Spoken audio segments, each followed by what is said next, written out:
Hi everyone. For those of you that do not know me, my name is James Norcus. I'm a physical education major here at Bethany College. Today I have the task of explaining Chapter 5 to you guys. Basically, Chapter 5 covers cooperative learning and what it is or what it means to be a cooperative learner.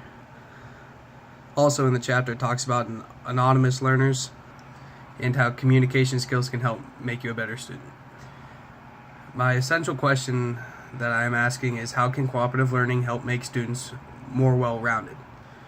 Cooperative learning provides students with motivation to achieve a common goal as a group by combining their efforts together, not just one student doing all the work and the others basically benefiting off of it.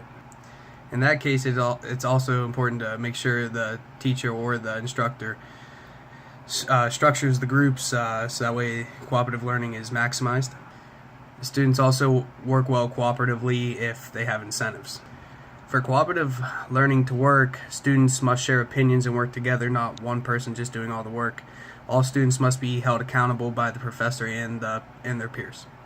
The main difference between group work is the idea that everybody works together. For a teacher and instructor to ensure that idea, this is why we have rubrics and peer evaluations and things like that. In group work, students tend to develop roles, and one person becomes a leader and the other one becomes a follower, and that's not exactly what cooperative learning is. Cooperative learning wants everybody to take a leadership role and do their own part. And one of the last things cooperative learning can have, it helps you develop social skills and share opinions, and helps you, get feedback and quick feedback from one another, whether your opinion is right or wrong. And that's it for the cooperative learning and group work. Now we're on to anonymous learners.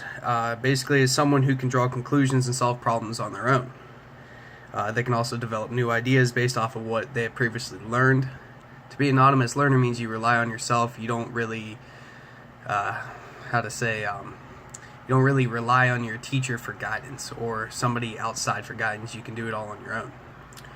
Being an anonymous learner also allows the growth of the student and makes them more independent and self-directed. And it also makes them a more developed learner. This includes positive attitudes and a work ethic toward learning.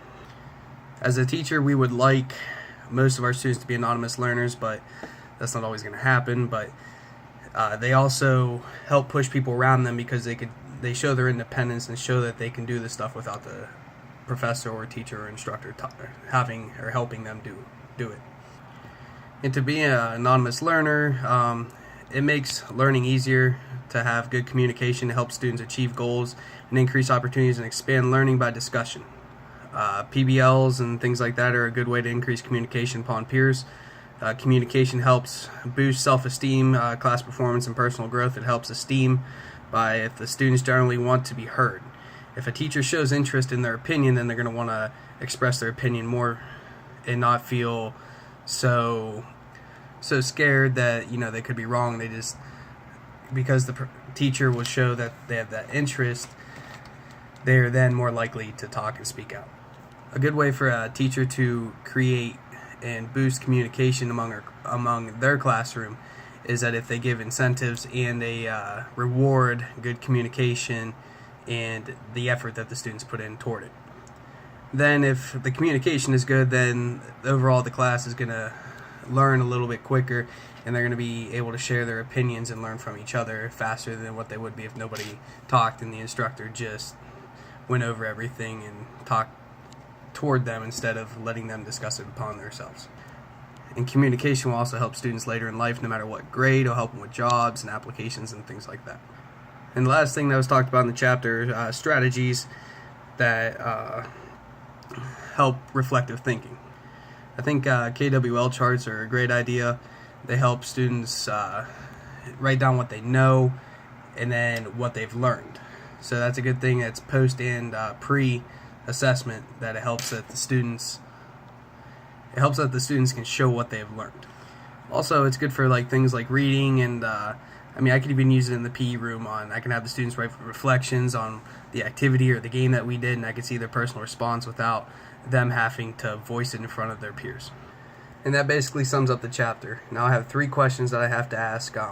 The first question will be, what is anonymous learners? The second question is, why is it important to be an anonymous learner or have them in your classroom?